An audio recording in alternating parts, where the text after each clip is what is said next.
Is the bear market over? Happy third week of July, Bankless Nation. Are you ready for it? I hope you are. It's another weekly roll-up where David and I download the week. And David, today you are coming in from Paris, France, right? Mm-hmm. Yeah. So at ECC, where it all began, meaning a year ago, ECC a year ago was like the first conference that really kicked off conference season, and then just like a mania of conferences after that. But now it's a year later, and it's crazy that it's only been 1 year since like the last ECC, which really it kicked off in real life crypto for so many people, all the conferencers and conference goers of the world. So much has happened in the last year. Vitalik had his talk about non-financial use cases of blockchains a year ago. And then like about 6 months later, we have things like Lent protocol gets shipped. And then like soulbound tokens captures like everyone's attention. And we have like verifiable credentials. And so he just had a talk today. I actually didn't listen to it because I had to come do this. But I was talking to him in my quick little interview, which we'll talk more about later. I was like, Vitalik, what are you going to talk about this year? What are we going to be focusing on in about 6 months as a result of this talk you're about to give? And so I asked him that question in a little interview. Imagine the power to speak things into existence. Yeah. You're just like, oh, I think it'd be cool if we did this. And then boom, stuff starts happening. But I know you brought a lot of content home with you from ETHCC. And the great thing about it is, guys, Bankless, I don't get out as much as David. Of course, you guys know this, right? So David hits all of the conferences for me and for all of us collectively because we can't go to everything. And I think you've brought home like 2 hours of content or something like this, a whole bunch of interviews. I haven't even seen some of this stuff. Yeah, but you're gonna have to wait in line like everyone else, Ryan. Are you gonna tell us about that now, or are you gonna tease that and talk about it toward the end of this episode? I'll just say I interviewed 8 people from across the ecosystem. We'll talk a little bit more about some. Okay, here's one. Here's a little bit. I asked Kane about his fight with Zhu, and so that was pretty fun.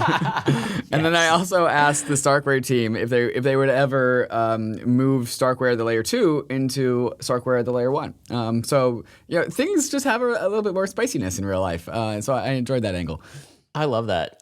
Thanks for being spicy, man. These are the questions people want answered. But guys, we have some of the topics that I think you're going to want to hear about because the roll-up, the purpose of this show that we do every single Friday, and I hope you're enjoying your morning coffee. People are like, why coffee? Why not herbal tea? Whatever your hot beverage of choice is, I hope you are enjoying it. If it's only black coffee, it's coffee.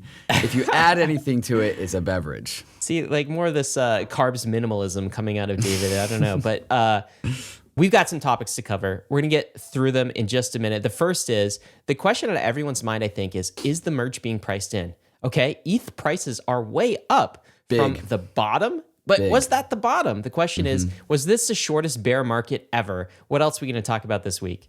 Not too long ago, Ryan, there was the phone wars week where like Solana launched its phone, and then we had like 3 more like phone things get released all in the same week, like weird that happened in the same week. Well, this week it's zk EVM week. So Polygon just announced their zk EVM equivalent. So did zkSync, and then also Scroll, also another zk EVM, also announced their zk EVM announcement. So I guess this week is just zk EVM week, and so we'll talk about why everyone's so excited about the zk EVM. There's also, we get to actually get super detailed report as to what actually backs a USDC. So we'll talk about that. And of course, it's never ending, Ryan. The 3 Arrow saga continues. I probably will next week and the week after and the week after, I bet. Guys, quick PSA for you as well. Did you know, if you're listening to Bankless on Spotify, you can also see Bankless on Spotify. This is a new feature that they just launched. They picked Bankless as a podcast that they're co-launching this with, where inside of the Spotify app, you actually get video. So go check that out on Spotify. I watch some of the podcasts I enjoy this way as well. It's kind of a cool format. And it gets some distribution outside of YouTube. So we've got a few different ways we are distributing Bankless visual content. And we do have some visuals in the show, so it can be useful to go check that out. David, did you know, Ryan, that on the road, people that listen to the podcast often think I'm Ryan because they don't know what we look like? No way. Yeah, they very frequently are like, "Oh, Ryan from Bankless." I'm like, "No, the other one," because they've never seen your face. Yeah, they don't know what we look like. Man, guys, if you don't know what David or myself look like, you know, You're I missing promise. out. You've got some pretty faces. You're missing out on at least one of us, okay? But go check out Spotify. Just catch a glimpse. If you see us in person, you'll know who's David and who's Ryan. We That's have a value nice cameras, proposition in guys. itself. Yeah, we have okay cameras. That's right. David, we got to also talk about our friends and sponsors, Rhino.Fi. This is the Rhino.Fi, company that used to be called Diversify. This originally was a fantastic decentralized exchange, doing it the right way, completely non-custodial, completely bankless, built on Starkware technology. So built on a layer 2, just like DYDX. Now they are expanding. So they're rebranding. They're going like, I guess it's grab DeFi by the horns. Is that a slogan they're using? If not, they should. Totally. Yeah, I'm pretty sure they're using it. It's Rhino.Fi. And it's no longer just trading. We've got some other money verbs in there that you can do. David, I'm going to pop this open so people can see what's happening in Rhino.Fi and tell us what else you can do in the Rhino.Fi app right now. Rhino.Fi is just obfuscating or abstracting a lot of the complexity of the multi-chain universe. We all know that that's where we're going, whether you believe it's multi-layer 1 or multi-layer 2 or both. Rhino.Fi just abstracts so many of the layers. So you can do your DeFi things regardless of what chain it's on, because honestly, sometimes you just don't really care what chain it's on. You just want to do the thing. And Rhino.Fi lets you do the thing without having to think about the chain that's behind the thing. And so you can invest and get yield, as we all do and know and love. You can put money into LPs. You can just do the basic trades and swaps. So you can check it out. There is a link in the show notes to go there. Yeah, I really feel like this is worth bookmarking because it's going to be an app that's going to get better and better. And of course, because you're on layer 2, you get to save on all of the transaction fees. You can also sign up to hear about Rhino.Fi's mystery airdrop that's going to be coming. They're dropping some cash with that. $5,000, something to this effect. So go click the link in the show notes, sign up for that so you won't miss out on another airdrop. David, let's get to markets, man. Bitcoin, we got the happy music playing. We should play some happy music in the background because we're up a little bit on the week. Let me share the Bitcoin charts and you tell us what's going on. Yeah, Bitcoin up about 11% this week. It started about $20,200 and we are up to $22,600. 11%, double-digit percent. You can't be sad about that. That is a good week. I'm not sad about that. I'm very happy about that, actually. And ETH tells a similar story. What are we looking at here? More than 11%, Ryan. ETH is up 31%, going up from about 1,150 to where it is now at 1,500. It hit $1,650 at the peak, which is pretty crazy. That is pretty crazy. That is a good week. There's not very many weeks that you see 30% in a blue chip like ETH. No, that's huge, right? And so let's get into it because the question on everyone's mind, I think, is twofold, right? So we have the first question of, is the bear market over? Right. And everyone always asks this, right, question. But the truth is, ETH is up 73% from lows. At least it went up that high. ETH lows, if you recall, look at this, David, 897 was the low. We got into triple digits. We got like... That makes my $904 buy feel really good. Yeah, wow, you got one of those? I got a $904, yeah. Uh-huh. I hope it was a big one. You may have timed the bottom. But that was only a month ago, guys. Right. All right? And now, of course, because price drives narrative, as we all know, price drives sentiment, as we all know, a bunch of people are asking, is the bear market over? Crypto's up. It must be over.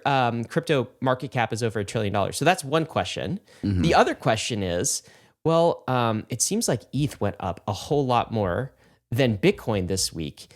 Is news of the merge finally getting priced in? Let's take those questions one at a time. So first, Bullish David, is the bear market over? What's the case for that? What's the case? Over? Whatever you say, I'll make the case for the opposite case. So why don't you tell us about the bear market? I think it's actually worth going back and to the 2022 predictions post that we made at Bankless. I said one of my predictions was that the merge would happen in 2022 and that Ether will not be in a bear market about 3 to 6 months post-merge. As in, like, the effects of the merge would cause not necessarily a bull market, but like we would be out of the bear market as a result of the merge. And you're starting to see that being priced in like right now. Like this is clearly and unequivocally, absolutely, the merge having a price impact on Ether, the asset, today.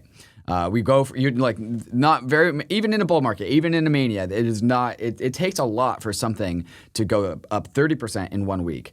It takes a lot more for something to go up 30% in a bear market. Going on, but also, okay, granted, we bottomed at 900 and things generally bounce off of the bottom no matter what. So if that was the bottom, then you definitely get a bounce. But like a bounce up to like 1100, 1200 is a good trade. What is that? Like 30% off the bottom? But we went 30% more off the bottom up to where we are now at $1,500.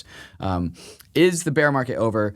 Bear market is like, it's kind of a sentiment. Like you're only in a bear market if you feel like you're in a bear market. But I will say, for me, Ryan, $1,500 does not feel like a bear market. Like that, in the grand scheme of things, like $1,500 is actually pretty expensive. Like that's 4 digits. There's 4 digits in there. So I think what people are asking when we're in the bear market is this just a temporary blip up before we take another plunge down to new lows? That's really the big question. Are we gonna hit new lows? And so, first of all, I'll kind of address your question, your thought about the merge being the ETH effect. The ETH price jump is because of the merge. I completely agree with that, actually. And I don't think I've ever seen the market price in some fundamentals in the way that I saw that happen this week. Like the market is kind of, to be honest, short-term dumb. Like it doesn't, I guess because in this case, the merge as a fundamental is also a narrative. The market only kind of prices narratives. And so now we see, look at this difference, down from all-time high. We were at like 83% or something for ETH and low 70% for Bitcoin. ETH has just caught right back up. It's only 68% down from all-time high number, and Bitcoin is 67% down from all-time high. And you can also see, look at this jump on the ETH Bitcoin ratio. We're up like 22% on the ratio. So relative to Bitcoin, ETH has gone up 22%, and that has to be the merge. So I'm with you on that. I think the merge is starting to get priced in, and it's just starting to get priced in.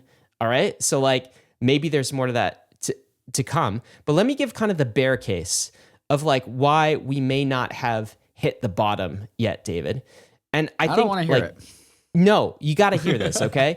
And like I think some of the reasons that you stated, you make the argument for the bull case, but what scares me most probably is macro, the macro setup.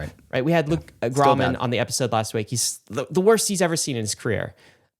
We had Travis Kling on earlier this week, and he talked about the macro setup and what happens if something breaks in the broader macro environment.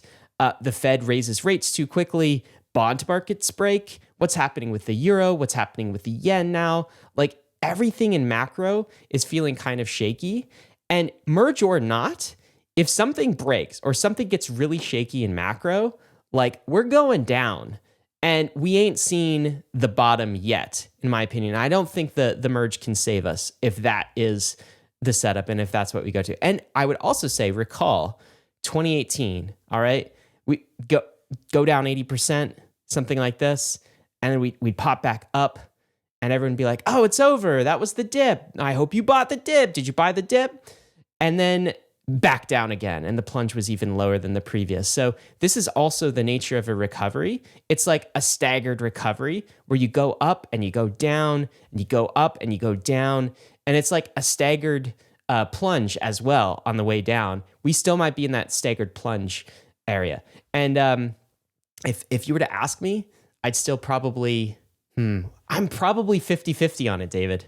That's probably where I am. It's like both are kind of equal probabilities. One that we're done, that we've hit the bottoms, and the other that we've still got a ways to go. What do you think about this? Yeah, I think that's all a bunch of BS. I think we hit the bottom. You ready to call it? You're buying in now? Okay, so like this falls into the same category that I see a lot of people doing. It's like, oh, let's like retrofit 2018 and apply it to 2022. And yeah, to some degree, like manias and bubbles, and when prices get out over their ski tips, it's all going back to the same pattern, which is like the human psyche. So like, yeah, of course it's going to repeat. It's the human psyche that is making like bubbles happen. But that's actually different. It's quote unquote is different this time because of the actual merge. Like the merge is it's the biggest catalyst in crypto ever. Like, you would expect it to be different, and the whole point of it is that it is different. Ethereum moving to proof of stake is unlike any other proof of stake network. The fundamentals behind Ether, the asset, are unlike any other fundamentals. And this is not just some like narrative. This actually this is supposed to show up in the charts.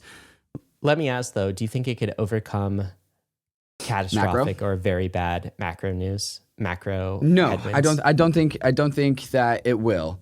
However, also on our show with Grauman, we also painted the picture of like, okay, macro could break and everything could go to zero and that'd be bad. Things going to zero would be bad. But also there's the inverse side where like there's like a needle to thread where like the Fed could turn on the money printer at the same time of the merge. And that's uber bullish. Yeah. And so those things cancel each other out. And so I think you just like don't consider that at all and just like take it for what it is. And what I see is the merge being priced in. Do you know, I actually think Arthur Hayes of BitMEX made the best case for that this week. And we're going to get into that in a little bit. But so guys, stay tuned. Anyway, this is the debate. And the market is absolutely having this debate. Bear market or bull market, not too sure, but we do know that the merge is a positive catalyst. I rattled off the market cap numbers, but we're above $1 trillion now, aren't we? That's good news. Oh, hooray. I feel like that's a pretty safe bull bear market line is $1 trillion market cap. Yeah, it's definitely a good meme line for sure. Jumping to this chart for a second. This was interesting. I saw this on Twitter this week. This is Macro Elf. 200 years of inflation-adjusted returns for different asset classes. We're all dead in 200 years, but still quite interesting. And he's showing a chart of assets over time here, David. And this goes all the way back to the 1800s, right? So you kind of want to answer that question of everyone's asking, what is the best asset class to hold for the long run? Even though, things go down, things go up. If you're a long-term investor, you want to know. And you look at this annualized return over 200 years. Stocks, 6.6%. Bonds, 3.6%. T-bills, 2.7%. Gold, 0.1%. US dollar, negative 1.4%. And I thought this was very interesting. I have a caveat to this, and a very important caveat, but I want to get your reaction first. What do you think this is telling us? Well, my first thought is that if crypto was on this chart, its line would be like way higher than like 45 degrees. It would be like 50 or 60 degrees. Yeah, it's invisible on this chart. It's 10 years old. We did not have crypto in 1802, so but like the annualized return of the crypto industry it's something like 50% year over year, which is absolutely insane, and it's been like that ever since Bitcoin started in 2009. That's really the only thing that I thought about when I saw this chart. Do you know, I think the takeaways for many people in the traditional finance space are like, oh, this is why you should always hold stocks forever. Mm-hmm. And gold is such a scam. Like gold is, right. but here's the problem with that. And by the way, everyone will agree holding fiat is a bad idea. Sucks. Right. Do you remember the Ray Dalio book that we just read? Yeah. Changing World Orders. Changing World Orders. Okay. Yeah. It's not the exact title. It's close enough. This is just U.S. assets. All of these are U.S. assets. Right. And the U.S. has massive survivorship bias in that it basically became the world empire in the last 200 years and survived wars, all sorts of like macro events. This is like an example of a successful economy and empire. Go look at Germany, or how many times did they like reset their currency? How many times did their stock market like go to zero, basically? Go look at Russia. Go look even at the UK, and you have a vastly different picture. So I think it's a complete mistake for people to look at this, especially when we're dealing with a changing world order, right? To look at this and to say, oh, I should always hold all of my assets in US stocks. This assumes a lot about the US's position of dominance in the future, and you might not want to make that assumption. And anyway, it's just a fallacy I see when people throw up these charts, because like if you were in Germany, for example, you had no access to stocks. Germany during one of the intervening periods where the currency dropped to zero and stocks went to zero, etc. Then gold was like the best option for you. And so massive survivorship bias in this chart. This is what I see. Yeah.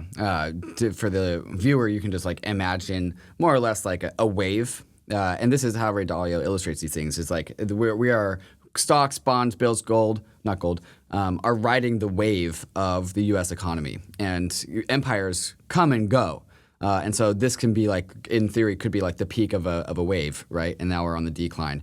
You just have to broaden your horizons and sometimes realize that things in the global order, like they only change every like few hundred years. And so you have to take that into account now. That wave. Yeah, we're kind of in that phase. Speaking of which, let's talk about the dollar. So the Dixie is still crushing it. Super high. DXY is up.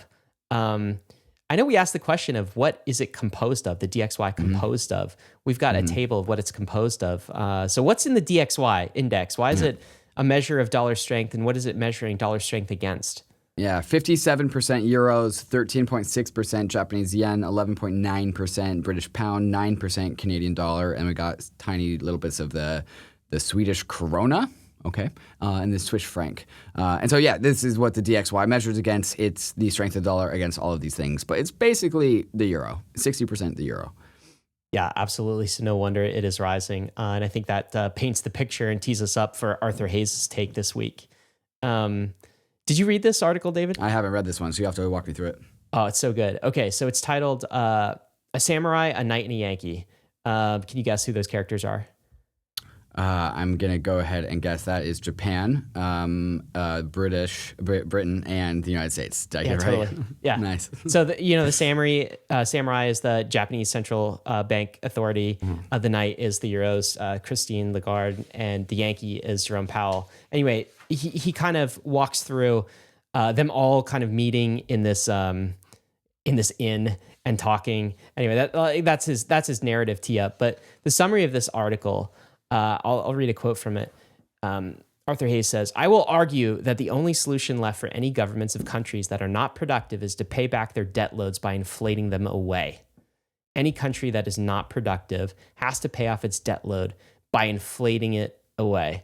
All right. And he goes through the reasons why the US is not nearly as productive as it once was for every dollar the government spends. Neither is Europe, neither is Japan. And so they're stuck in this position of having to inflate their debt away. There's similar themes we talked about with Lynn Alden, similar themes with Luke Gromman in all of our macro podcasts, and of course, Ray Dalio.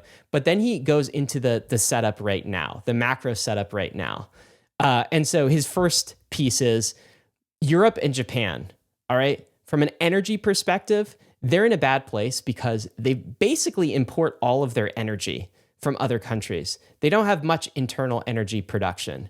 The US is in a different place from an energy perspective in that the US has a lot of its own natural resources. It's a net exporter, particularly natural gas is a strength.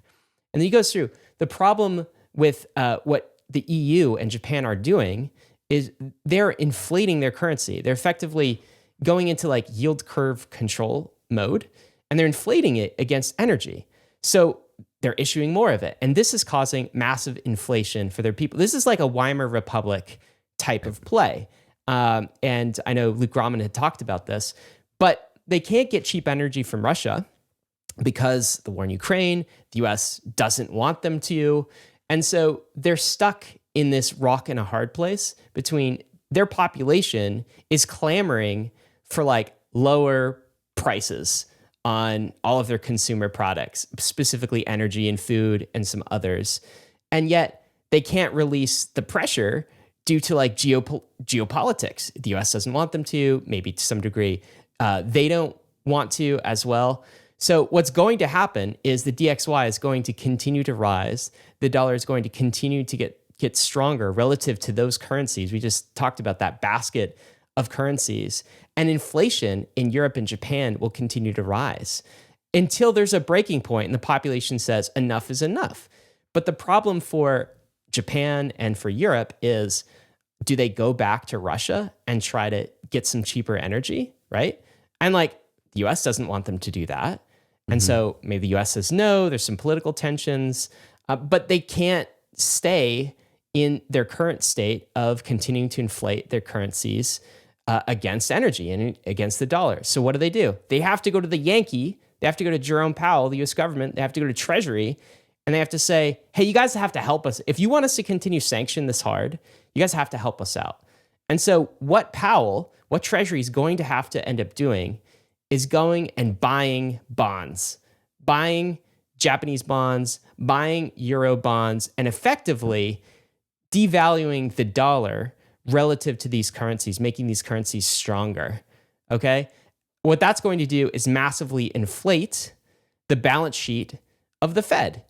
Now, not only with, US debt and US bond debt, but also other sovereign countries' debt, particularly its allies. That is kind of the way out. And so what Arthur predicts is going to happen is, on the one hand, Powell is going to say, yeah, we're trying to crush inflation. We're going hawkish on this. We're increasing interest rates by like 0.75%. Yet again, we'll continue doing it. We're going to break the back of inflation. I am Paul Volcker reincarnated. Watch me do this. And on the other hand, he expects behind the scenes, like Treasury and the US government, to actually be issuing more currency in order to buy the bonds of its allies. Okay? That's the backdrop here. If you play this out, that's what Arthur is predicting. But what this means, David, net, is probably very bullish for cryptocurrency, particularly Ether, particularly Bitcoin. Because whenever the money printer turns on, that's when these assets climb. That is the correlation that's been preserved from the beginning. And right now we're in this phase of money printers off right now, temporarily. There's some quantitative tightening going on. But Arthur predicts that it's going to have to be turned back on in order to bail out US allies.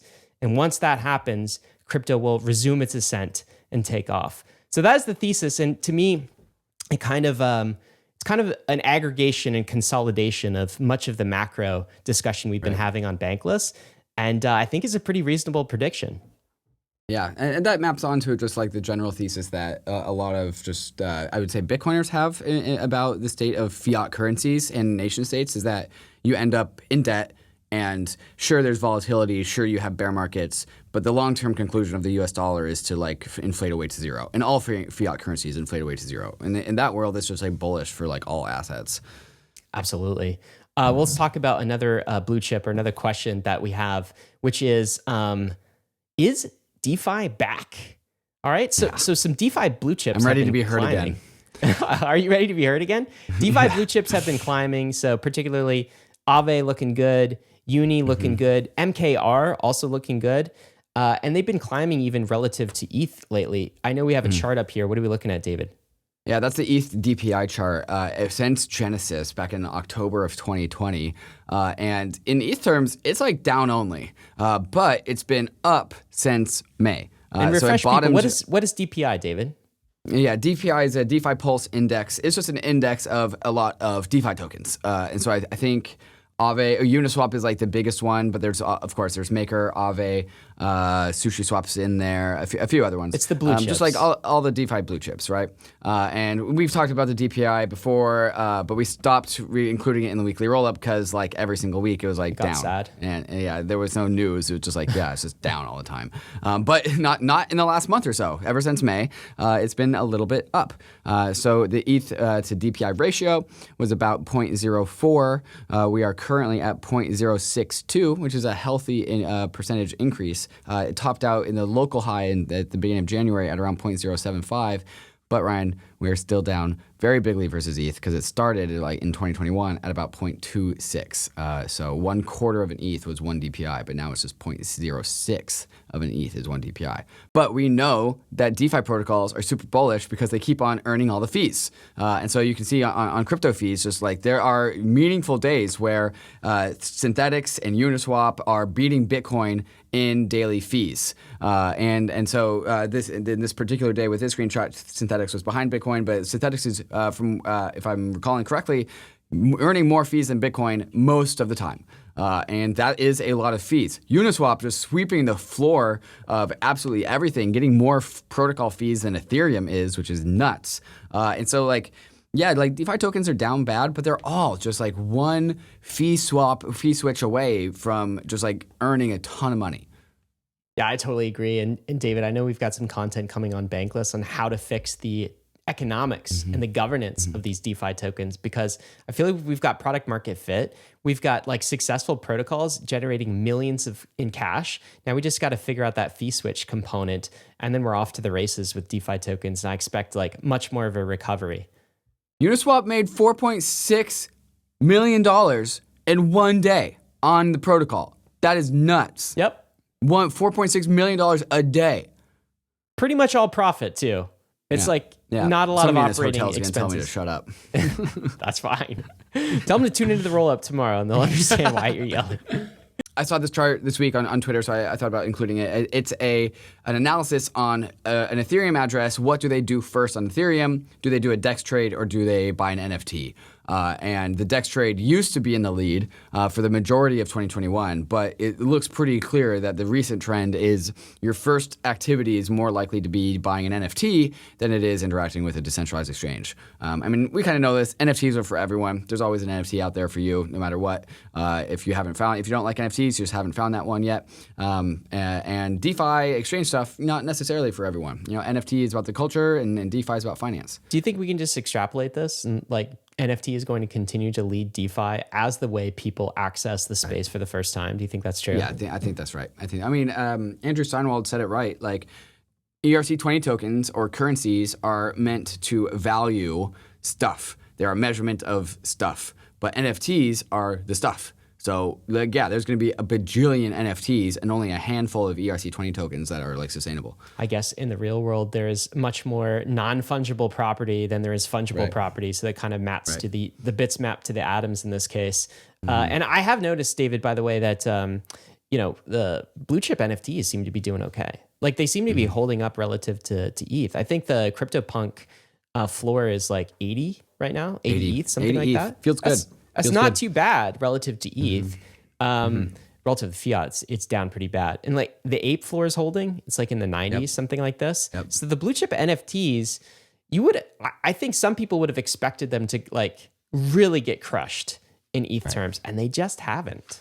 Well, yeah, because you can't take leverage on NFTs, so they're immune from that. But also, if you're in a pinch, you can't really sell an NFT in a pinch. So people don't. People are kind of buy it and hold it for life. That's a really interesting take. Yeah, I guess they're not selling. Maybe they're not forced sellers too. Maybe it's a different type of individual holder.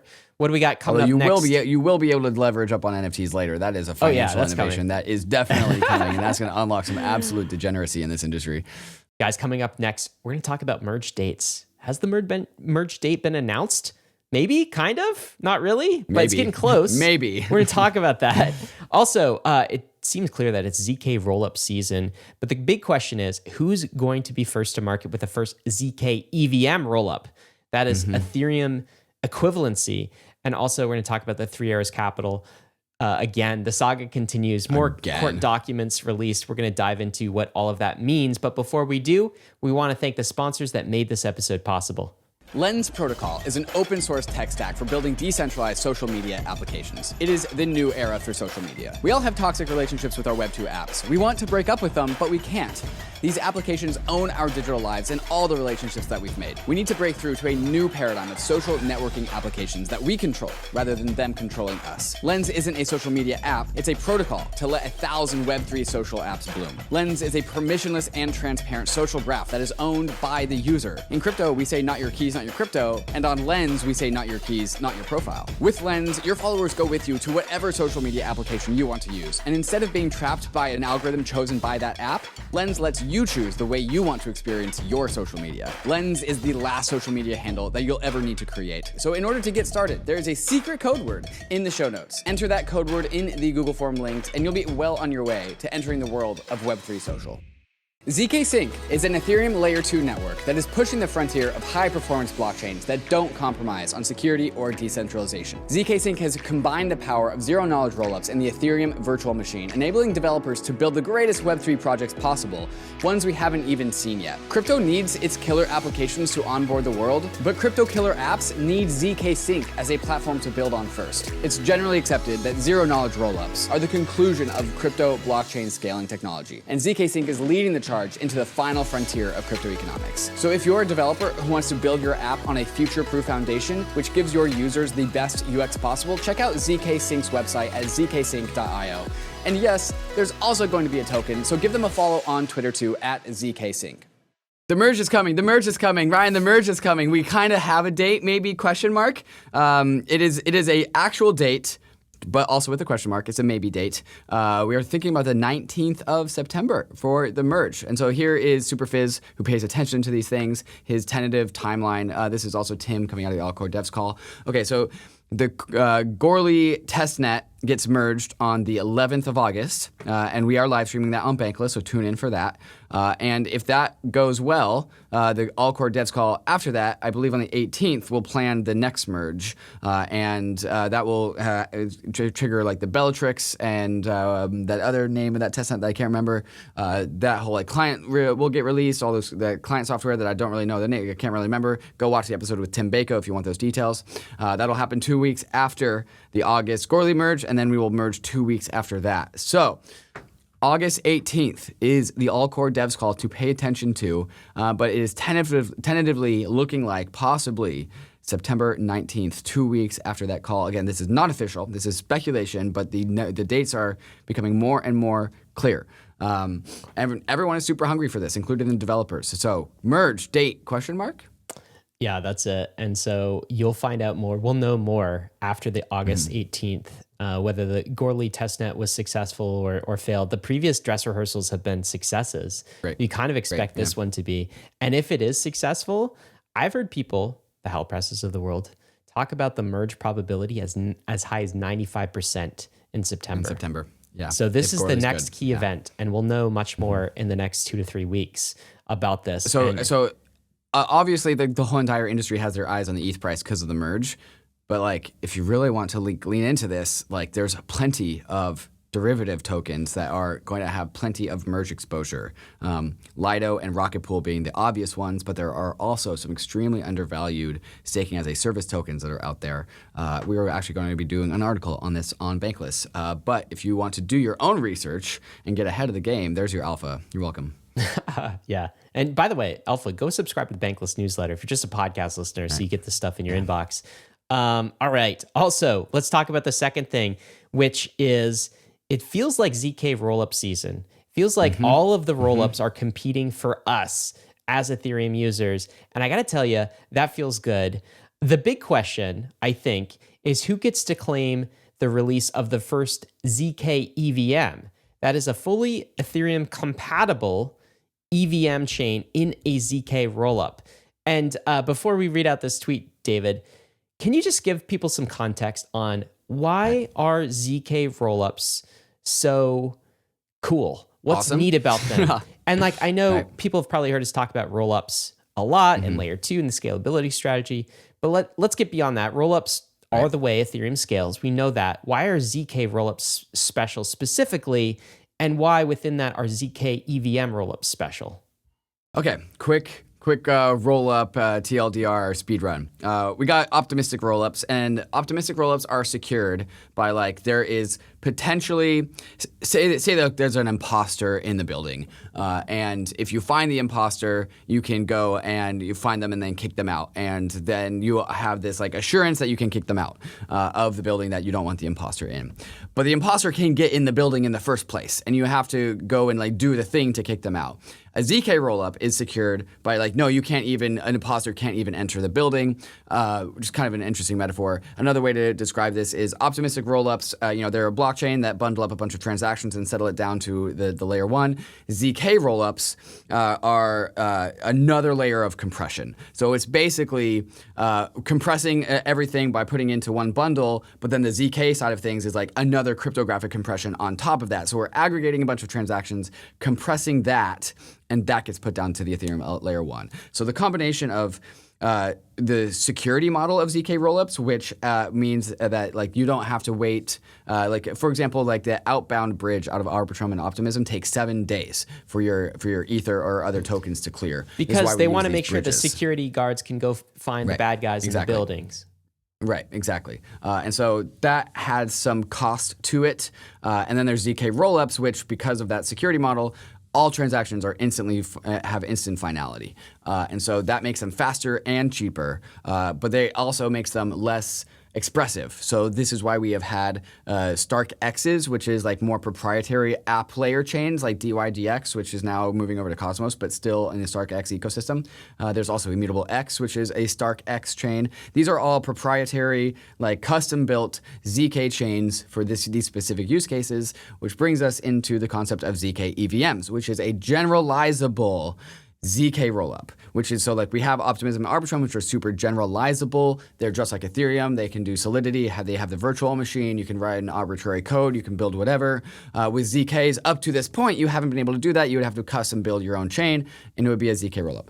And with the ZK EVM, we are bringing customizability and expressivity to the power of zero-knowledge cryptography, zero-knowledge rollups. And we generally conclude, everyone says, even Vitalik, especially Vitalik, he's the one that says this actually, is that we long-term conclude in a world of ZK rollups. It doesn't even matter if we're talking about Ethereum. Like Cosmos will eventually be a ZK ecosystem. Avalanche, if they get it right, they'll be a ZK ecosystem. Even Solana, the optimistic rollups will probably Even start optimistic rollups will incorporating eventually ZK become ZK rollups, and that is an explicit strategy stated out of Optimism themselves. So everyone's going ZK at the end of the day, and so this is why the fight for the first ZK EVM is such a big deal.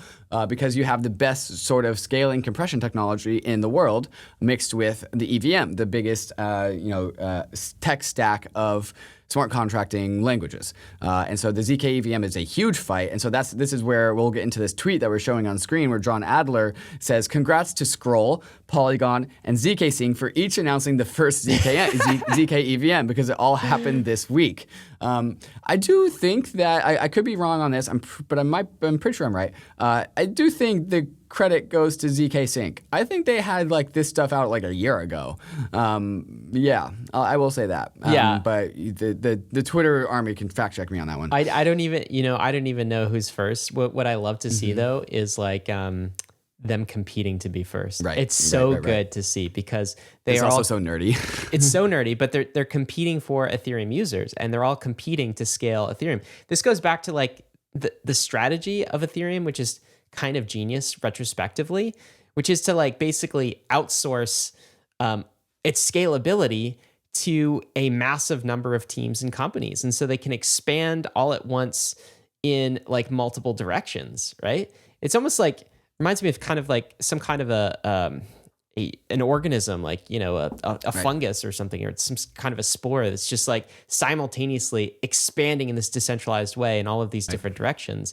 And you can really see the genius of it because it's brought competitors to play. And so let's go through each of these one by one, David, because I think it's worth talking about. So Polygon released this week its ZK EVM solution. So of course, Polygon has its proof of stake chain, but they also acquired a technology called Hermes. They did that about a year ago, if I'm recalling correctly. Right. And Hermes had a whole bunch of ZK EVM tech already built. And now they are taking that, repackaging that under Polygon, getting kind of the Polygon business development effect and rollout marketing around it and launching that. And apparently what they're launching is something that they say is EVM equivalent, which we could talk about that. It's open source. It fully uses Ethereum, of course, it's its layer 1, and it's an implementation only. So they got the GitHub, they have the code, it's an implementation, not testnet yet, okay? They didn't announce a testnet. They said that is going to be next, but they're not at the testnet phase. But this, I think, is pretty big news because it's Polygon. And Polygon, I mean, we've been talking about the last few rollups, has onboarded so many different like companies and solutions. Like their business development arm is absolutely humming. So that is the first solution is Polygon ZK EVM, maybe EVM equivalent. I'm not actually sure like how equivalent it is versus compatible. These are two terms that we're going to talk about. What is the difference between EVM equivalent and compatible, David? Or is this something that we have to just do more research on to figure the differences out? I understand it actually pretty well at a conceptual level. It's the nuance, the more detailed stuff that I don't understand. Basically, the EVM isn't one thing. Like it's not like something that you can point to. It's like a set of standards. And so like there is an EVM tech stack that includes many, many different things. And at some point in that tech stack, you can fork away from the EVM and then do something different on all parts, all things above the stack that you forked away from. So like think of it as like a multi-layered cake. and like you can fork away from the EVM standard at the top and be mostly EVM equivalent, but not completely, or you could fork away something at the very, very like bottom and be very, very divergent from the EVM, but only be a little bit like the EVM. And why does it even matter? Right, and so there is an entire ecosystem of like dev tooling is the big one, and this is where I'll start to get stressed in my knowledge. But like dev tooling, like Solidity, like compilers, like technical speak. But there's a bunch of just like peripheral infrastructure that is all built around the EVM. And so being completely EVM equivalent rather than just mere EVM compatibility also unlocks the complete suite of infrastructure and compatibility of all the dev tooling and surrounding, like, again, infrastructure that has been built around this EVM standard. And so if you are EVM equivalent, you will like ride in the tailwinds of all of this open source development. And so if you fork off of the EVM standard too soon, you like are going solo, and you have to build your way where like you like think of it like a peloton, right? Like a bicycle line of bikes, super efficient if the bigger group it is. But if you fork away, you're kind of going on your own. It's more headwinds. Although you can like do it for very good reason. The EVM is by no means like a perfect set of technology. It's just the set that we have, and so you can go solo and do it for the right reasons and like just build super like a highly optimized thing.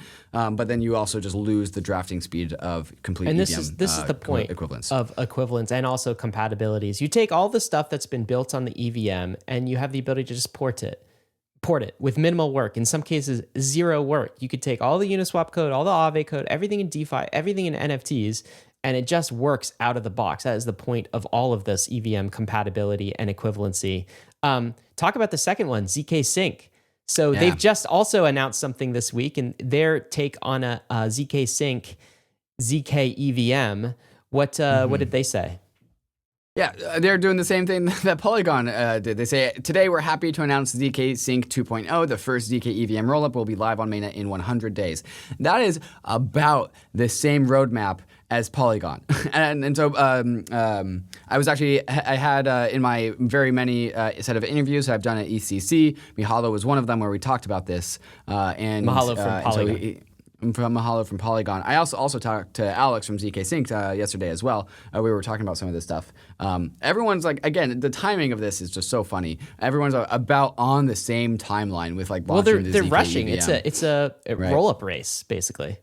Right. Yeah. Big time. Now, one difference though is this is going to unlock some cool stuff. zkSync, I believe they've had a testnet for a while. I mean, to the point you made earlier, and I don't think Polygon zkEVM has had a testnet yet, and they don't as yet. Correct. Yeah. But, they're throwing down dates, David. 100 days to mainnet. I don't think Scroll. That is a specific number. That's a specific number. We'll be counting this down.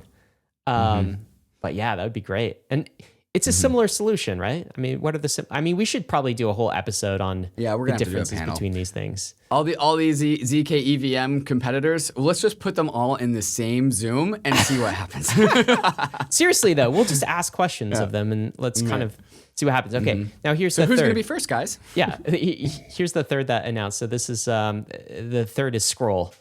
I'll read the tweet. After over a year of building our zkEVM-based zkRollup in close collaboration with the privacy scaling group at the Ethereum Foundation, little flex there, we are releasing the pre-alpha version of Scroll for external testers. Okay, so they have something that sounds similar to Polygon, but they're calling it a pre-alpha version. Seems like there needs to be a testnet still before we get to mainnet. But again, order of magnitude around the same timeline as these two other zkRollup solutions. Yeah, like Ryan, watching ARBITRUM and Optimism like have their like competition, that's been fun. The zkEVM competition is going to be so fun. Yeah, and as a media person, I'm just going to sit back with my popcorn. It's going to be great. Yeah, it's going to be great. And like as David and I have said before, like we love all of our children equally. Like we are very excited about this. All of these technologies are maximally decentralized technologies, right? That are prioritizing security and decentralization. If they are designing a zk rollup correctly, that's what they're doing. So they're scaling the values that we care about most, which are decentralized bankless values. And so we're cheering all of you guys on. Well done. Keep running in this race. I hope you each win. Exactly. All right, David, let's get to the 3 Hours Capital. More CeFi drama on the way.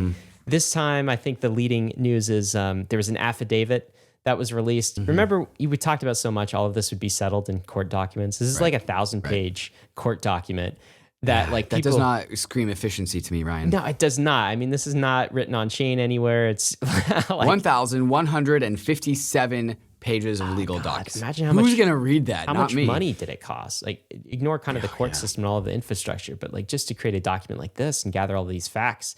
Anyway, we've learned some things from it. One of the things we learned is that the crypto lender Genesis, which is an absolutely massive crypto OTC firm, they lent 3 Arrows Capital $2.36 billion. That's a lot, David. If you have $1 bajillion, and somebody comes knocking at your door and says, "Hey, can I borrow $2.3 billion?" I don't think I'm not in this business, so what do I know? But I don't feel like you say yes to that question. You don't lend $2.3 billion. Well, it's no one who needs $2.3 billion is in a good spot. Well, it's collateralized, right? So there's a portion of risk that's removed because it's collateralized. Its loans, the Genesis loans 3 Arrows Capital had a margin requirement of over 80%. And it did sell some of the collateral when 3 Arrows Capital failed to maintain that. But you definitely get the sense that there's a delta. And I'm not sure if the numbers are named here of how much 3 Arrows Capital actually owns Genesis. I'm pretty sure Genesis is going to be fine. They're absolutely massive. I think they have better risk management, certainly than the Celsiuses of the world. But I'm sure this also still hurts, and that is why they're more junior to the DeFi protocols. Let me say that 3 Arrows Capital had to pay back all of its, as did Celsius, as did all of the DeFi protocols. But looks like they're still out some money here, David. So it's kind of a So I just did the math. 80% of 2.36 billion is $472 million. They probably got less than that, so they're probably at least 400 million in the hole. That's more money than I have. That's painful, right? I think all of CeFi is learning about risk management again, and I think they'll be much more cautious moving forward. At least you hope so, but we don't know. We don't know for sure. This is another one. 3 Arrows Capital total. They owe their creditors at least $3.5 billion. I would love to see a leaderboard, a high scoreboard of who got hurt by 3 Arrows Capital the most. Like I think this is number one. I'm pretty sure. The pain dashboard. Oh wait, Voyager. Oh well, this is everybody, David. The 3.5 billion. Yeah, this is everybody, right? And so like, they like Voyager's up there, pretty high up there at 660 million. I think this comes in at number 2 at like roughly 450 million. I would just love to see that list of just like all the contagion list, if you will. Celsius is on there, 75 million. Of course, Celsius now defunct and coinless services. So a lot of this is a lot of this is retail money. Is the tragedy of it. I always forget that, and I'm like, oh yeah, wait, and this is sad. Yeah, it is sad. It is sad. We'll talk about Celsius in a little bit, but like the audacity of this. Here's another headline for you, David. Suzu, 3 Arrows Capital, the co-founder, he just filed a $5 million claim against his own firm while he's on the run. Okay. I feel like they should just like, yeah, sure, you can have your money. Come get it inside the United States of America. We'll give it to you. We'll give it to you over here. Yeah, it's waiting for you here inside the U.S. Here's the quote. I've just seen the list of creditors to 3 Arrows Capital and noticed that Suzu has filed a claim for $5 million. While being on the run, he has somehow found the time to diligently and ruthlessly fill out forms to pursue a claim against his own fund. Well, you find time for that, Suzu, but not to tell us what's going on with 3 Arrows Capital. Sue, come on the podcast. Oh God, what would we even say?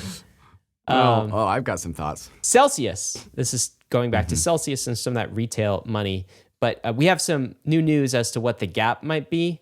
Looks like Celsius has a $1.2 billion balance sheet hole. Okay, that's the size of the bullet wound. It's just a $1.2 billion fund. Hole, that's a lot.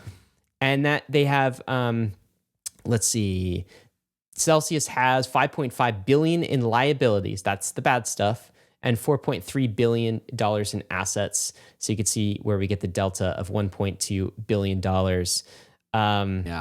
Yeah, kind of painful. And again, retail will be one of the debtors essentially that bankruptcy has to pay back, but it just matters in order of operation where they fall, right? So like more senior debt holders to Celsius could be far above them and get their $1.2 billion back before retail does. So I don't know, David, what the status of my Celsius account is. Am I 100% down or only like 50% down? And I guess we'll see in the court documents. I think you get like 70 to 80% back. Yeah, we'll see. I mean, in like a year.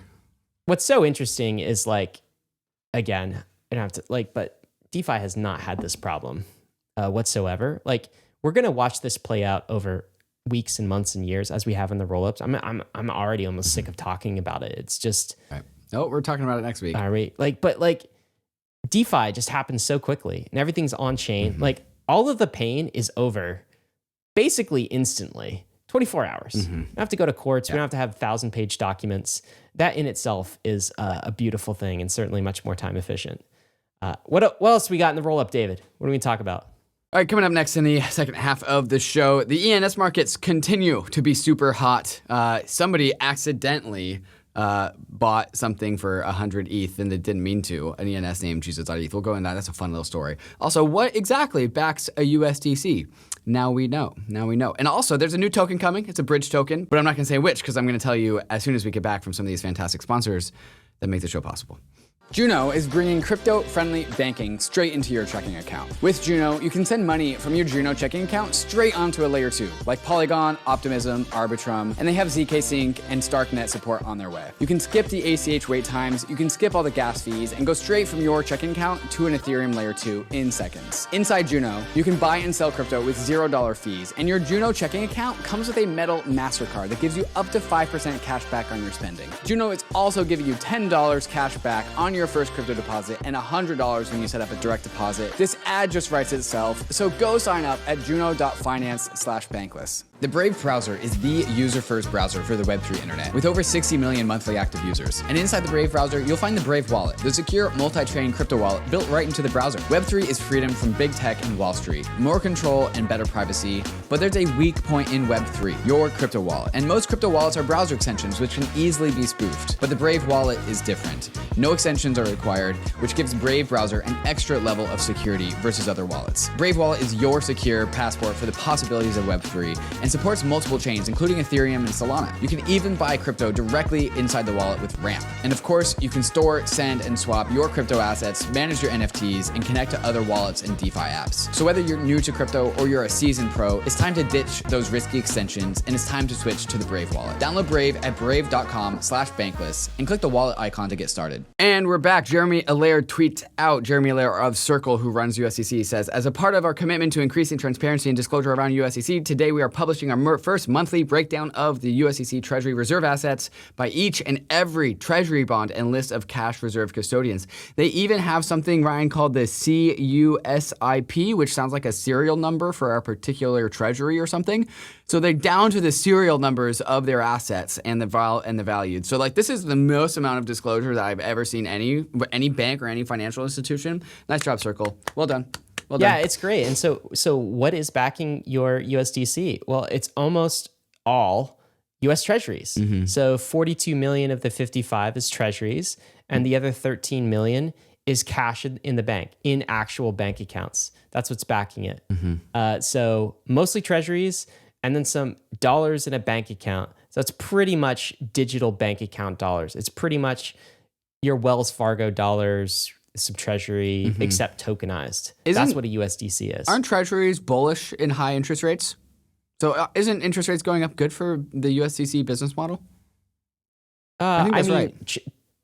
Treasuries, well, I don't know. Well, I mean, the interest rate is really the Treasury yield, right? So what's the interest rate? Like 1.75, something like this. Right. So it's a little bit, it provides a slightly higher return than pure cash. Right. But I mean, I guess that could go up. They could, I mean, it's pretty much $1 though. It's just like when you put, your funds in a Wells Fargo account or, it's called a certificate of deposit or something like that. That's ultimately on the other side going to Treasuries, generating some nominal yield, kind of like that. Okay. It's a savings account. It's a bank account. It's a bank dollar. What about Aave, David? They're doing something with Balancer, a token swap. What is this? Yeah, they did a DAO token swap. Aave Balancer token swap proposal was passed and now also has been executed. So about $1.1 million worth of Aave was swapped for about $1.5 million worth of Balancer. I don't know why they had a discrepancy, maybe just a liquidity premium.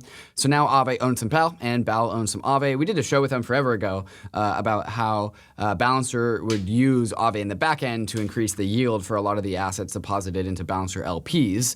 And that goes into Aave. And so this partnership has been long and strong, and now there's a formal token swap. Why do they do this? Just to cement their friendship? Yeah. It's a DAO handshake.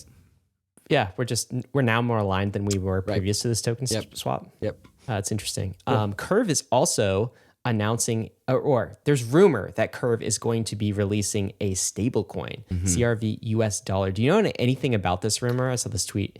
It was worth talking about, but I haven't seen anything. I don't know much about this rumor, but we had the phone releases, then we had the zk EVM releases, and then Aave released a stablecoin, a decentralized stablecoin, then Curve released a decentralized stablecoin.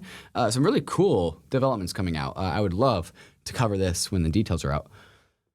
Let's get into the NFT scene right now. First, some bad news. OpenSea lays off roughly 20% of its staff. And this is Devin Finzer. He cites unprecedented combination of crypto winter and broad macroeconomic instability. Have you heard anything about this, David? I know a lot of crypto companies are laying people off. Coinbase, obviously BlockFi, but many of them. Is this just another? Yeah, it's just like the big entrenched people. I guess I wouldn't call OpenSea too entrenched, but like the bigger players seem to be laying people off, and the smaller players seem to be scooping people up. So I'm sure these people are just hopping into another job, another crypto job. Also in NFT news, Kevin Rose, his Proof project, has just acquired an Ethereum NFT team called Divergence. Looks like this is kind of an acqui-hire, engineering acqui-hire, but Kevin and Proof definitely have big plans to expand Moonbird's ecosystem, the Proof ecosystem, into a social universe. And David, we had Kevin on the podcast a couple of months ago, and he basically dropped the game plan to us of how to actually do this. How any creator can kind of, with a little bit of this and a little bit of that, create a NFT community, membership-driven community for their fans. And so he already gave us the blueprint. Now it looks like he's going a few more steps down it. I'm really excited about what he's doing, because I think it's paving the way for many others to follow.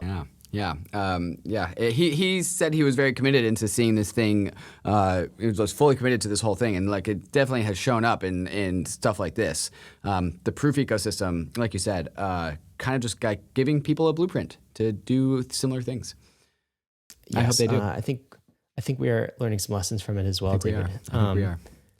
In bad NFT news, though, did you see, David, Minecraft just issued a ban on NFTs in its game? And of course, Minecraft is a infinitely moddable type of ecosystem, and probably the biggest and most well-known virtual worlds out there. But I want to give you the reason why, because I was very curious as to like, why would Minecraft do this? Like, what are their stated reasons? And I think this is a reason I haven't heard quite articulated this way. But let me read it from their notice where they said NFTs are now banned from Minecraft. Each of these uses of NFTs and other blockchain technologies creates digital ownership based on scarcity and exclusion, which does not align with Minecraft values of creative inclusion and playing together. NFTs are not inclusive of all our community and create a scenario of the haves and the have-nots. The speculative pricing and the investment mentality around NFTs takes the focus away from playing the game and encourages profiteering, which we think is inconsistent with the long-term joy and success of our players. I gotta admit, when you read that, it is a reasonable take at the high level. In that it's like values-based. It's not just like NFTs are like bad and they never work and they're just a bunch of scams and they're always stupid. It doesn't align with our values. We want our economy to be basically completely free, purely open source. We don't want digital property rights in the Minecraft universe. We want everything to be copy and paste. We don't want digital scarcity. Like at the very bottom so what do you think of this argument? Because I think it's an interesting like philosophical argument for games. When you do inject private ownership of digital property, it does change the dynamics of a virtual world. Certainly, and it definitely is reflective of the last like 2 years of NFTs, but we have to remember that NFTs are just a token standard. It's the people that are like choose to manifest those NFTs in a particular way. So it's the people that are creating scarcity and exclusion, and that is definitely a downstream byproduct of a bull market mania where prices go up. NFTs do not have scarcity and inclusion built into them at the protocol level. Only one person can own a token, but we can still mint infinite NFTs. And so there are plenty of ways where NFTs can be consistent with the values of Minecraft. You would just have to build it that way. And right now, like NFTs have this branding of scarcity and exclusion. So it's really just going to take some more open-minded game to really have success with integrating NFTs to really change the minds of people, because people are just scarred. Like the external world is just scarred of like the mania of the NFT mania of 2021. I'm kind of interested in digging into this deeper philosophy of like, is digital scarcity a good thing, right? Like I think there could be some people who say, no, this is contrary to open source values and technology where everything is free and everything is shareable. And we want a world in our digital landscape where everything is kind of equal. We don't have the haves and the have-nots. And you can just give NFTs out to everyone. You can build it. You can do whatever you want it. At first, but then it converges into basically people who are really good at the property game. They add to their virtual property. They become kind of entrepreneurs. They trade up, they leverage. It's through their maybe meritocratic efforts, they actually become better at the whole game of capitalism. And there does. So what? Minecraft is just like communism in a game. No one owns anything. Everyone is for everything. Yes, this is kind of what I'm getting at. And I do think that there's going to be this dichotomy between people who start saying, no, private property ownership or the concept of ownership is not a good thing on the internet. And maybe Minecraft is taking that stance. Anyway, deeper philosophical conversation we don't have time to get into, but this person makes the point, Minecraft completely rejecting NFTs and what they represent is a big deal.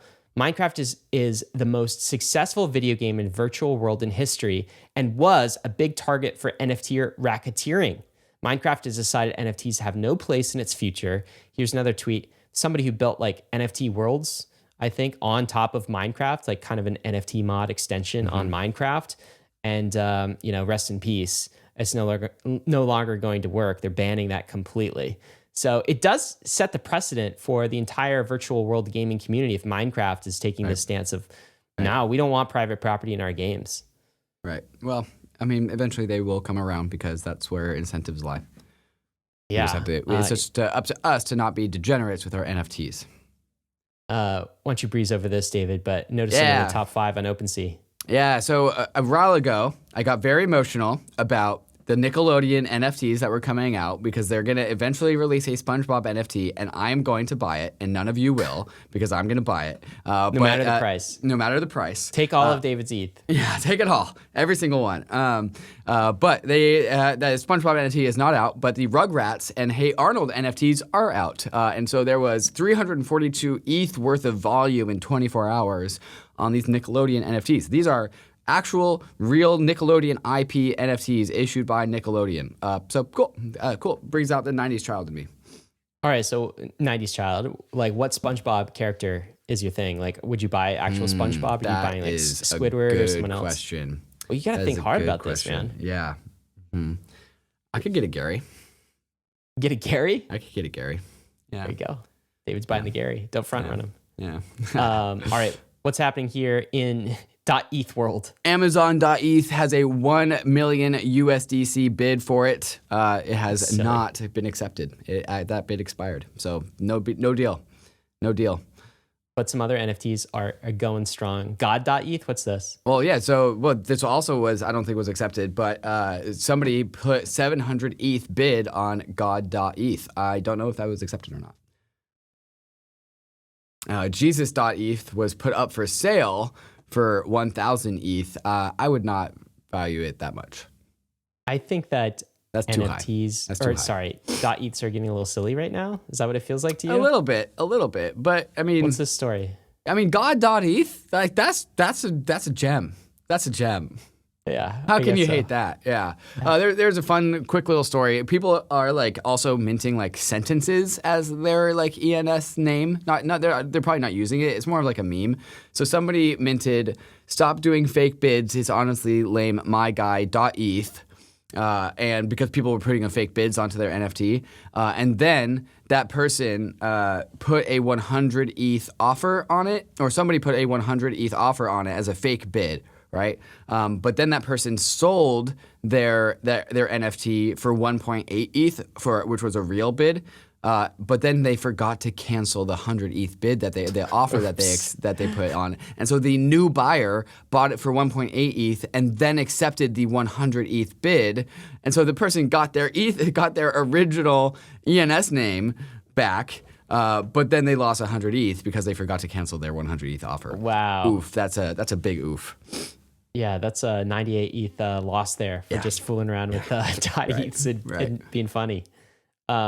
Do you know one of the stories this week as well was the Tesla balance sheet? It basically discarded a whole bunch of the Bitcoin that they had been holding. Do you remember when this started happening? Right. When there was big news in the crypto community that Elon and Tesla were buying Bitcoin?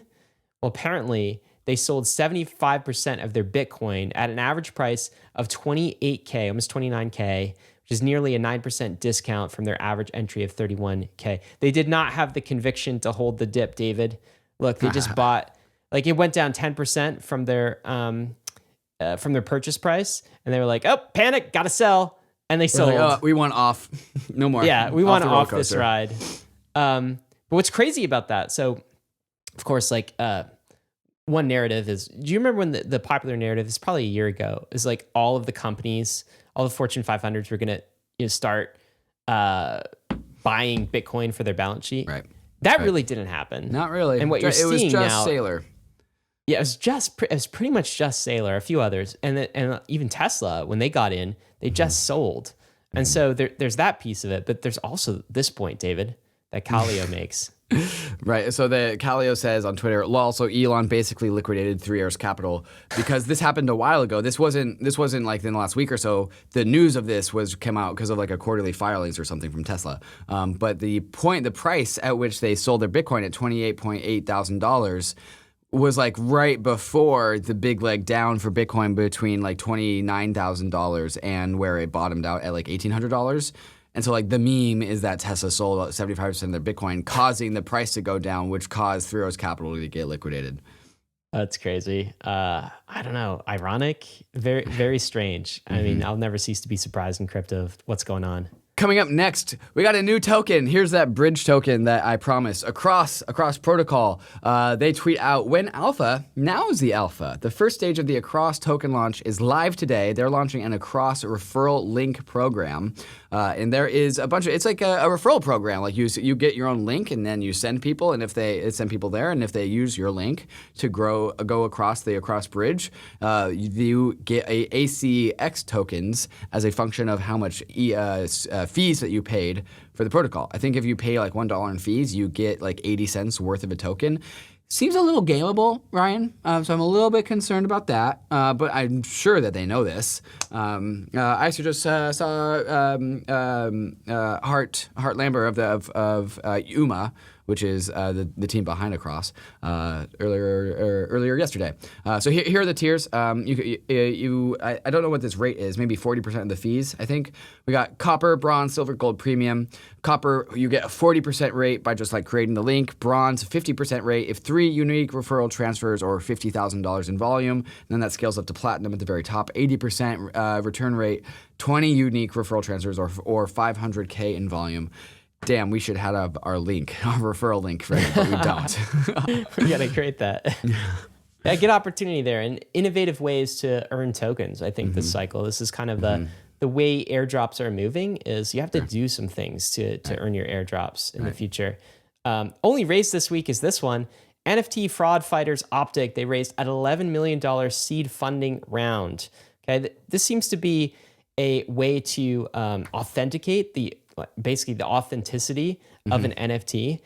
Copy mints apparently are an ongoing problem in the NFT space and the community. And so they're using some AI technology to identify the copycats and I guess, authenticate and whitelist the good NFTs and the pure ones. So interesting raise there. That seems straightforward.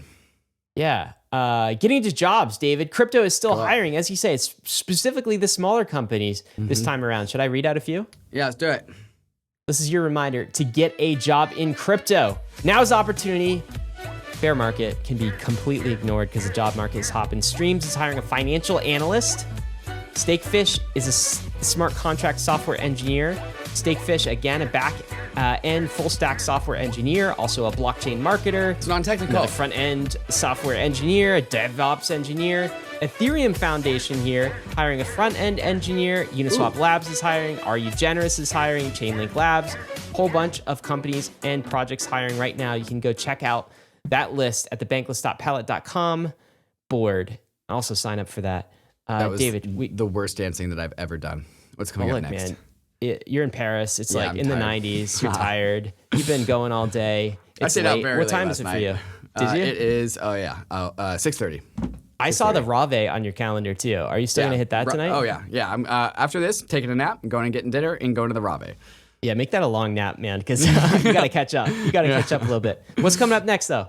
Questions of the week. We got a couple questions of the week. Two of them, we'll talk about it. I believe it's a question about Rocket Pool and then also fraud proofs and the ASICs that are eventually going to come with fraud proofs. We're going to talk about that and also some hot, spicy takes. Ryan, I'm fighting with this Bitcoiner. I'm trying to fight him and get him on the show and then fight him there. Well, I don't think that's going to be a take of the week, so I guess I'll just say that. But that's all coming up next, right after we get to some of these fantastic sponsors that make the show possible.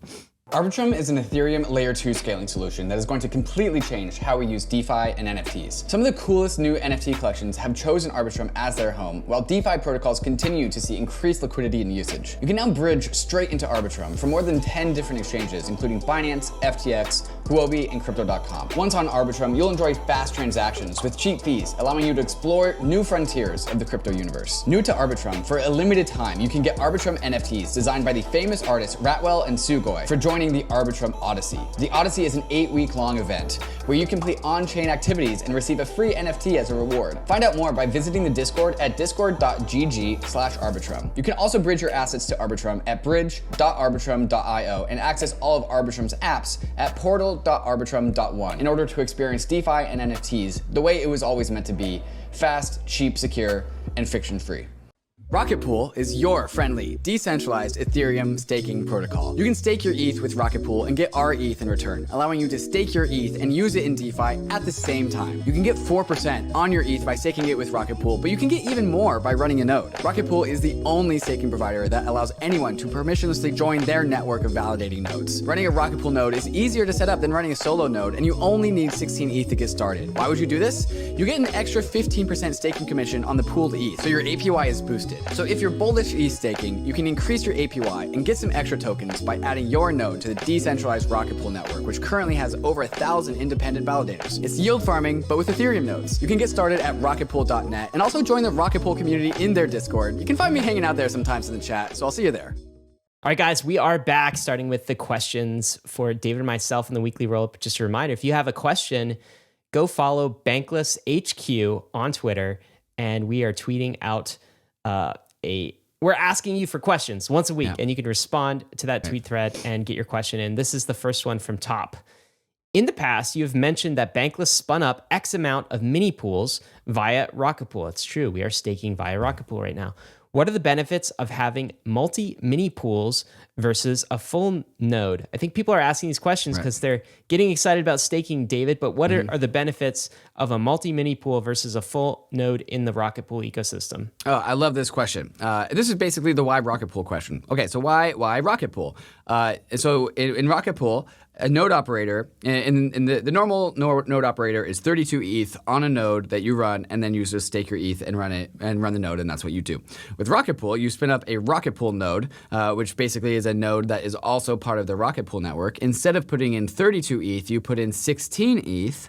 And then you allow other people to come and fill up the rest of the node. And so you put in 16 as like your half of like the bond, and then other people can, like, somebody puts in 1, somebody puts in 3, somebody puts in 4, and then boom, you have 32 ETH, and you've let other people stake their ETH using your node. But you put in 16 ETH because that's like the bond that you need to have in order to not be malicious. It's like, you're not going to do anything crazy because you have your own ETH in there.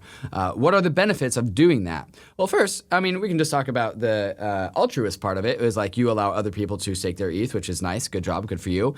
But there's also the profit side of it. And we all know humans like profit. And so in addition to getting the Ether yield, you as a Rocket Pool node operator also get 15% of the staking commission of the other half of the yield.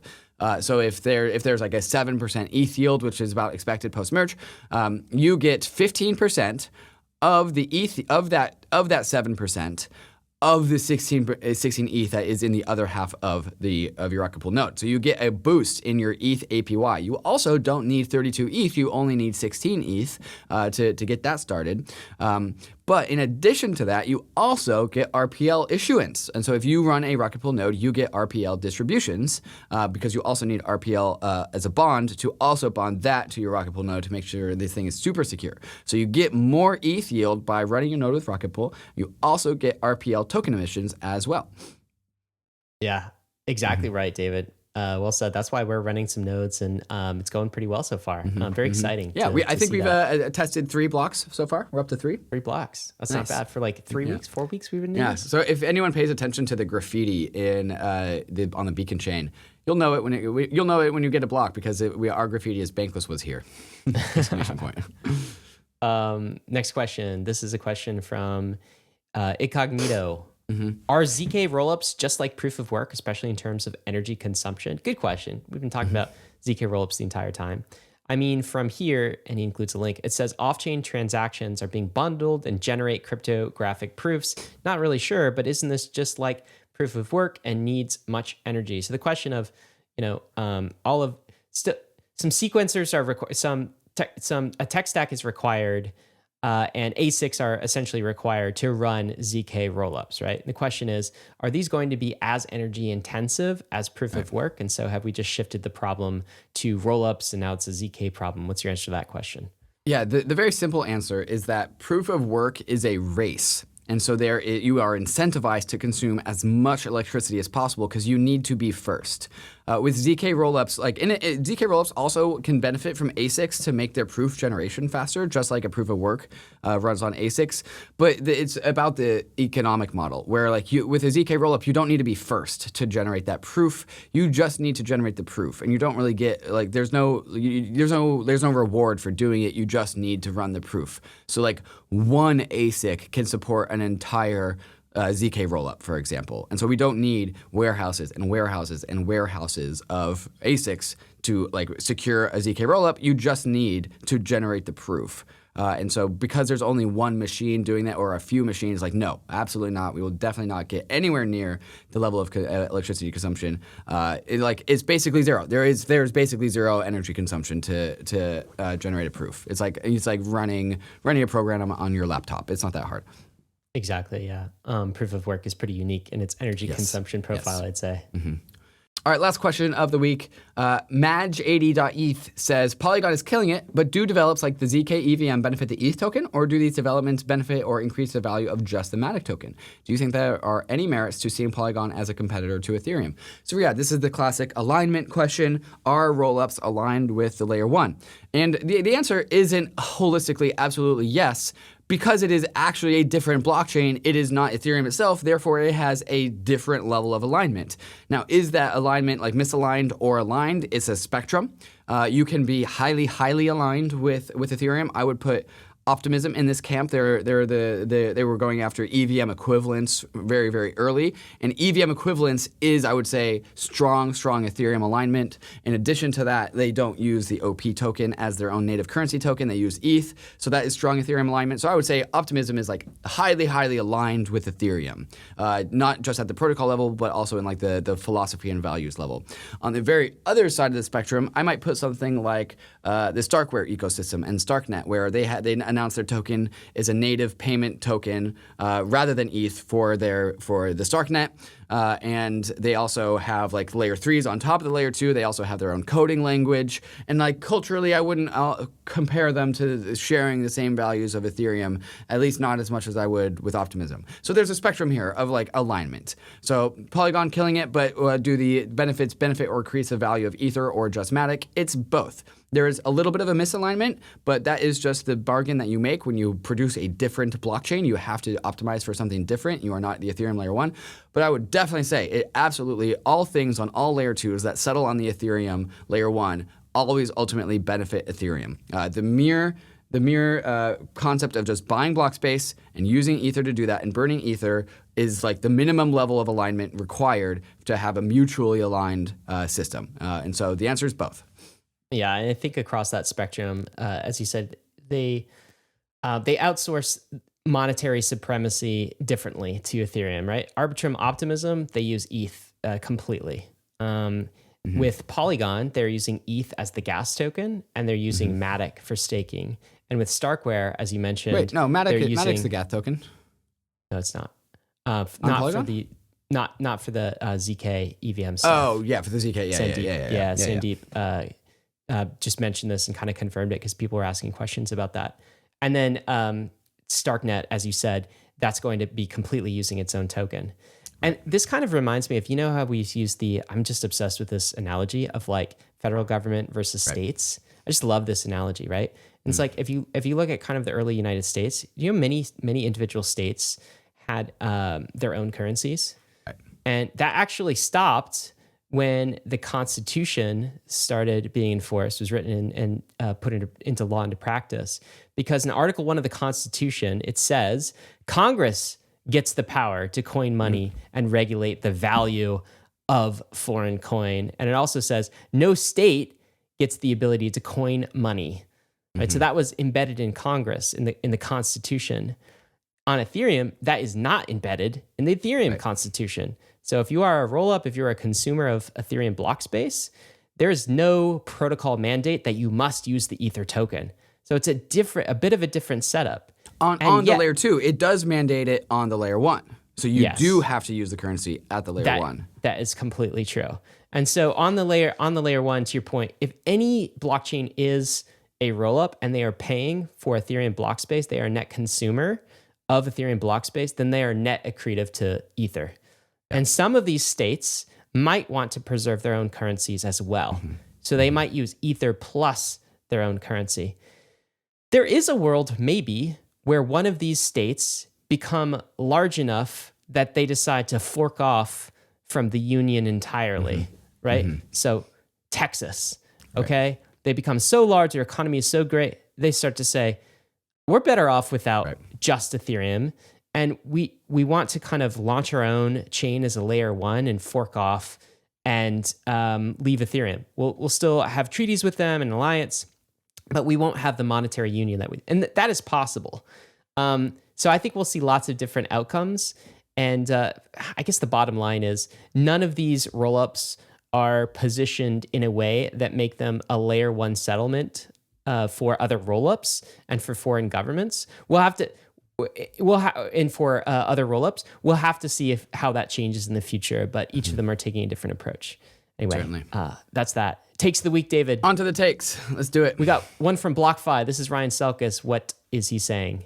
Yeah, so Ryan Selkis says, the paths taken by BlockFi and Celsius leadership teams this past months are as divergent as it gets. I don't really know what he meant by that, so I asked him if he could elaborate.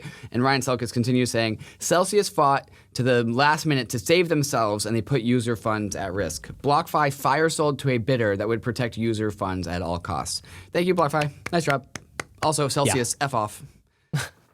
You did a better job. It's another spectrum, David. There's so many spectrums here, right? Like both careless with risk management, but Celsius was just far more careless. It was just ludicrous how degenerate, terrible they were. BlockFi, they made some mistakes, but still preserved. And then other crypto banks are even healthier. People are talking this week about Coinbase bankruptcy again. Right. And like, I don't see that at all. Like that is not in the cards. That would be a surprise. That would be a massive surprise. Coinbase did not loan throws capital any money. Anyway, so different crypto banks played this very differently, had different risk management in effect. Ryan Tron Adams tweets out, you have to realize that blockchains have two layers. The tech layer, the layer 1, the social layer, the layer 0, also the name of my podcast. On layer 0, the code is memes, brains are the validators, shared belief is the consensus. The social layer matters even more than the tech, but they interact in a perpetual feedback loop. Ryan, I feel like very few people or very few communities outside of Ethereum like understand this. I think the Bitcoiner ecosystem understands this. I think that's so true. And I think that is the single most unappreciated part of the crypto story and blockchain story of like the value of the social layer, right? So the social layer does have code. It's in narrative form. It's in meme form. It's articles. Okay. It's podcasts. Yeah. We are forming the social layer now on Bankless as we speak. This is part of it. It's very important. Brains are the validators. So everyone's individual brain, their belief, their orientation on something has the ability to accept what an article is saying, what a meme is saying, what a narrative is saying, what a podcast host is saying as true or false. They're checking it. Their brain is kind of the fact finder. And then shared belief becomes kind of the consensus of the layer 0 chain, right? And ultimately, David, that's what all of the technology rests on. And there's also this feedback loop between like the layer 1 and the social layer in that some social layers attract, some tech layers attract different types of social layers due to the choices that they've made. And you can kind of, I think the anthropology of these systems is probably the most fascinating part. It's like 100%. The economics 100%. is super fascinating. The technology is super fascinating, but like the culture of these layer 0 ecosystems of Ethereum versus Bitcoin versus Solana versus some other chain, that is the most fascinating part for me. And it shows you that this is a coordination technology and a social technology. And I think almost no one is looking at blockchain deeply through this lens. People like Josh Rosenthal are on our podcast. A few others are doing it, but is the most interesting way to look at crypto technology and the whole thing that's happening in crypto. And the big lessons that I like to pull from this is like, it was something that was really interesting is Danny Sesta from Wonderland becomes super egotistical, very populist tactics, and then goes after MakerDAO and says, "Oh, we're gonna be better than MakerDAO and make the next stablecoin." And then we get in a fight with him because I didn't know who he was. I get attacked by his fraud community, and then Danny Sesta and his Icarusing blew up a month later because of the whole Wonderland drama. Fast forward about 2 months, I get in a fight with Do Kwon on Twitter. Do Kwon says, "By my hand, die. The stablecoin from MakerDAO will die." And then I get in a fight with him, and then we become enemies, I guess. And then he gets super egotistical and self-centered and just pumping and shilling and telling you, Ryan, that you don't know anything about blockchain. And then becoming crazy, and then blows up about a month later. So there's this pattern of when the social layer incentivizes this populist maniacs to run a protocol, and then they also happen to go after MakerDAO, they blow up, and that's because the code of the layer 1 of the layer 0 works its way into the tech stack on the layer 1 or the app chain. And so you have to understand who your leaders are, because the culture that these people surround themselves with interact with certain people and create the actual fundamentals of the actual technology themselves. Yeah, and the other side of that is true too. Is I think less.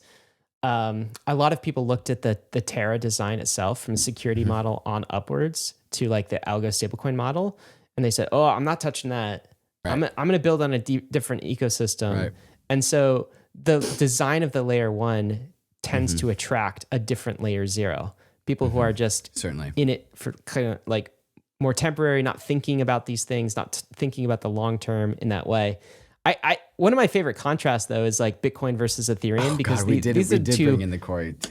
These are the two long-standing communities. What is this clip that we're showing right here?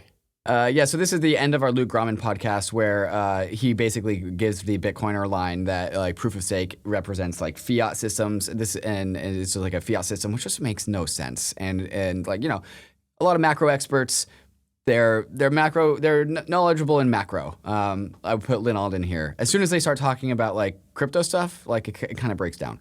And so like it was just conflating governance with proof of stake, like all Bitcoiners do. And then Corey Clifton, who I've actually had on my other podcast, POV Crypto, Ryan, I hosted him on that show once. I don't know him at all. Yeah, he tweets out, imagine having a show and every time you finally get a smart guest to come on, they tell you your life's work is meaningless. It's so sad to watch over and over and over. They're talking about us. They're talking about Bankless. They're talking about you and me. Because Luke, to be clear in this clip, he was saying, no, I'm not into crypto. I'm into Bitcoin specifically. Right. That is the only crypto.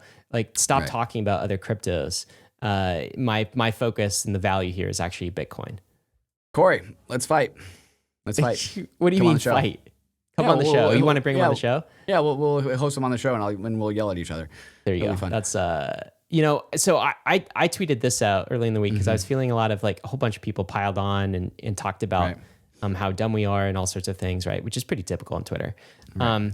But the weird thing about going back to the anthropology and the social layer, the layer 0 here is you can't apparently in like particularly the Bitcoin maximalist community. We got into this with Nick Carter a little bit. You can't be a Bitcoiner who likes Ethereum at the same time. Right. Apparently. And so I tweeted this out. I'm a Bitcoiner who likes Ethereum more. Is that allowed? And, some people, of course, are saying, yes, that's allowed. Your tweet was like, no, you must sacrifice everything, kind of tongue in cheek here. Well, take that seriously. That is connecting this to the economic model of Bitcoin. Bitcoin is a faith-based blockchain. The security budget runs out. And so you have to just operate on faith that this thing works. And the only way that it works is that if Bitcoin literally goes to infinity, and that's the only way of the sustainability of the ecosystem if Bitcoin pumps forever. So you have to have faith that Bitcoin price doesn't go so low that the blockchain becomes unstable. And so if you are not allowed to believe in any other crypto asset because you must have the selling point of you have to believe in Bitcoin. Bitcoin is a faith-based, a faith-secured blockchain. As soon as the issuance runs out, it's insecure, and so you have to have faith that it works. And what's interesting is, we've emphasized the social layer to being so important, right? Like Ethereum's social layer is very important to its success. It would be maybe a lot less faith-based, I would say, but there is some sort of underlying beliefs here. But that's exactly what you're saying is like the religious aspect is the thing that's so interesting. And so, do you know Dennis Porter? Yep, I've also we've hosted him on the show actually. Oh yeah, I don't think I was there for that show. I think it was like you and Justin. Anyway, so he answered the question from I think the Bitcoin maximalist position. I'm like, I'm a Bitcoiner who likes Ethereum more. Is that even allowed?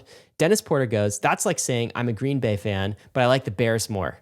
Okay, football reference, right? It's like these are mortal enemies. That reference. Okay, so I was like, so it's not allowed, right? And he's like, some people think owning Bitcoin is enough, and I wish we all live in that world, but we don't. You'll never be accepted as a Bitcoiner until you sell your ETH bags because you've attacked Bitcoin so much. Right. And I think they would classify what you just said as running out of an attack on Bitcoin. I just attacked Bitcoin. Yes, that's an attack on Bitcoin. It's an attack on the faith. Yes, it's an attack on the faith. A heretic, basically. It's monetary warfare, and you chose a side that's opposed to Bitcoin. Right. I was a little snarky, tongue-in-cheek. Right. I also own a house. Do I have to sell that too, Dennis? He told me I had to sell all my ETH in order to be a Bitcoiner. No, Ryan. Here's the key. It's not just a back and forth. Part of this is like, I'm just so fascinated by the social dynamics here. And like, I really feel like we are witnessing the birth of not just a social movement, but like, almost like techno religions here, David. So blockchains are like omnipotent like gods. Like every single blockchain, every single layer one is a god. And there's like some analogies everyone here. And there are algos, that's why this crypto is so tribal. Algos being religion. So here's what he said. I also own a house. Do I have to sell that too? Dennis goes, no, Ryan, it has nothing to do with your holdings. Okay, it's distinction. You and David specifically go after Bitcoin. You still have the ultrasound money emojis in your name. That's the we like Ethereum more part. You also challenge the energy use of Bitcoin. These are both attacks on Bitcoin. No, they're fair and valid critiques. Right. But they can't accept that. I am bullish on Bitcoin. I like Bitcoin. The number's as a technology. Like I'm a Bitcoin. I hold a Bitcoin. I own some Bitcoin. I just like ETH better for many of the reasons we just said. Well, you've gone the other way. But like I'm a Bitcoiner if I own Bitcoin, right? No, according to Dennis, because you have attacked the faith. And so this is where I think it gets religious. I think all this would be plainer if you guys put out a statement of faith, like the core beliefs of Bitcoin. What Thou does it take shalt to be a not Bitcoiner? shitcoin. Yeah, something simple. And like the Christians did this in the early days with the Nicene Creed. Anyway, we go back and forth. I just think the religious parallels here are very interesting. He goes, that's impossible, Ryan. You know that. Some of the folks who say holding Bitcoin is enough could be right. I've thought deeply about it, but you're making me realize that someone can't attack Bitcoin and be a Bitcoiner. So Dennis goes, it's impossible to write a statement of faith because that would be like more centralizing. I think it can be solved. I think if the Bitcoiners wanted to come up with a statement of faith, like the maximalists, of what it actually takes to be a Bitcoin maximalist and say things like, thou shalt not attack Bitcoin, right? I, as a Bitcoiner, will not attack Bitcoin. Instead, I will support it in all of these ways. And that makes me a Bitcoiner. It would be much more simple. But I'm super interested to see how this evolves over the decades to come. Because David, Bitcoin still ain't going anywhere. Not with this level of unshakable belief that people have. Even if and when we think it's very likely the flippening happens, whereas ETH is large in market cap, you're not going to shake this community, David. Look at how strongly they they're believe. going down with the ship. Yeah, and so where does cyber hornets for a reason? Well, where does it go, right? It's like, okay, you start to create like statements of faith. You start to say like, Satoshi being kind of this anonymous person who just faded, like in the decades to centuries to come. Like, how does this evolve, right? Is Satoshi like the god who left Earth? Like, I don't even know. It gets weird, but I think that we are seeing the birth of a religion. And it's not just an asset class that we're investing in. And people don't understand these social dynamics at play, but that, to me, is the lens through which we have to view this space. Anyway, a little bit of trolling with Dennis and some back and forth fun, but honestly, I'm 50%. It's just pure fascination that, like, this is how people see things. Well, this is kind of like why I'm generally bearish on Bitcoin in the long term, is that the culture around Bitcoin is that Bitcoin has no flaws. Its current state is absolutely perfect, immaculate conception of Bitcoin. It was perfect from day one, and therefore we don't need to improve it. And I'm like, yeah, well, Bitcoin's got some flaws. It's like it's not perfect, guys. You got to fix some stuff. Yeah. Like you can secure a blockchain without proof of work, and no, proof of work is not the most fair consensus mechanism. It's actually highly centralizing. God damn. Yep. There we go. Back to that. Let's see. Last thing is your take here. David Hoffman says, born too late to explore the globe, born too early to venture into space, but born at the perfect time to watch ETH become the greatest asset the world's ever seen. That's a pure pump tweet, David. I feel like I've read something like that before. Yeah, can you retweet that? I'm trying to get more likes than Sazzle, so so I have the canonical most liked version of this copy. You already won. You already won. No, he has. That's what I said. But then he got another one because he's tweeted out 3 times or whatever. That one that has like 900 likes. So I need to get 100 more likes. Hey man, these are the tweets that perform. All right, we'll work on that for you. What are you bullish on this? But week? I will take this more. Yeah, right. And so like, there's always like the frontier used to be, in the era of the 1700s, 1600s of gold, God, and glory, right? God themed episode today of like getting on the ship and exploring the frontier of Earth. But it's also too late to explore the final frontier of space. But at least we get to, Ryan, explore the crypto economic frontier of Ethereum. So yeah, I'm totally with you. I think this is the most exciting white space available for people. All right, what are you excited about this week? Tell me. I've teased it out a little bit, but I've done 8 interviews between 20 and 30 minutes each, all at ECC, and I'm just like really leaning into the in-person interviews. I really, really like these, but also just like the state of Bankless. Like I feel like we get to ask cooler questions, and so like give me some highlights. I asked the Starkware people as to whether they will ever fork off of Ethereum and settle on a different chain, or whether they will just make their own layer 1. Ooh. I am, of course, not leaking the answer at all. I remember when Kane Warwick and Suzu got in a fight on reasonable sized houses on crypto Twitter. Well, I talk about him with that. So like, I'm asking all the fun stuff, and it's kind of cool. I heard there's something about Vitalik as well. He's the number one. Yeah, I asked Vitalik about like the general morale of the Ethereum developers and how that's tracked over time. Some questions that I don't really think anyone could really ask. So I'll run through it. We got Vitalik. We got Stani from Aave, Kane from Synthetics. We got Kevin Owocki and Austin Griffith as a duo. That was fun. That was super comical. Evan McMullen from Disco. I'm definitely going to miss some people. Mahalo from Polygon. We did Sunny from Cosmos. I'm also going getting super interested in Cosmos. I actually got super interested in Cosmos back in 2018 when I first learned about it, and then just got sucked into Ethereum. This is like a taste of ETHCC though, right? This is like an ECC experience, but also just like micro podcasts. Because I asked Sunny about Cosmos, right? I asked Evan about decentralized data. Yeah. And so in addition to like, all right, like how's Paris? It's also like, okay, let's like talk about like what you're up to. All right. So this is the ETHCC experience episode, I guess. At least that's what it'll be for me. And when does that come out, David? That's going to premiere 11 a.m. Pacific time, 2 p.m. Eastern time on Tuesday. So I just threw all of these very high def, 1080p, local microphones. Audio quality should be great. It's coming out on your YouTube this coming Tuesday. So stay tuned. And also Spotify video. Podcast on Spotify. Also video on Spotify. So go check that out. Cheers. Ryan, what are you bullish on? David, I got to say it, man. I'm so thankful you didn't steal mine because you're at ETHCC. I'm bullish on the merge, my friend. We have a date. We're all bullish on the merge. That's the entire market section of this podcast, Ryan. All right. That's the next few weeks, like the next 2 months, I'm going to be bullish on the merge. Maybe the rest of the year, I'm bullish on the merge, okay? I just don't need to ask you this anymore. We'll just pull the same tweet over and over again. It's so exciting. I mean, this has been such a long time coming, but the timing is what strikes me, and I tweeted this out. Ethereum is about to become the world's only deflationary monetary asset at a time of historic monetary inflation. What a contrast. What a contrast. Yeah. I'm jealous that you tweeted that out. That was a look, good tweet. man, that's like, maybe I stole this from Anthony Sassano back in the day. No, I said this first. No, this is unique. I was the one making this connection. The internet bond is the connection to make here, right? Which is like ETH as an asset is becoming like a sovereign bond, essentially. And so you can buy Japanese bonds, you can buy US treasuries, you can buy Euro bonds. But why would you when you know you're going to be the sucker on the other end of that table and it's all going to be inflated away and your real returns on those assets will be negative? Well, guess what? Your real returns on ETH as a bond will not be negative. You know how we know this is because it's a deflationary asset. As ETH is used, as block space is used, it gets burnt. A portion of ETH gets burnt, so the supply goes down. Even now, in these low gas fee economic times, we're still burning like 0.2% ETH per year. As if you go to Ultrasound Money, you can go see that. So a deflationary asset. That's what's coming. I'm really excited about this. This is, we've been talking about Ultrasound Money for like over a year. Forever. I think that episode with Justin Drake came out probably. I think it was July of last year.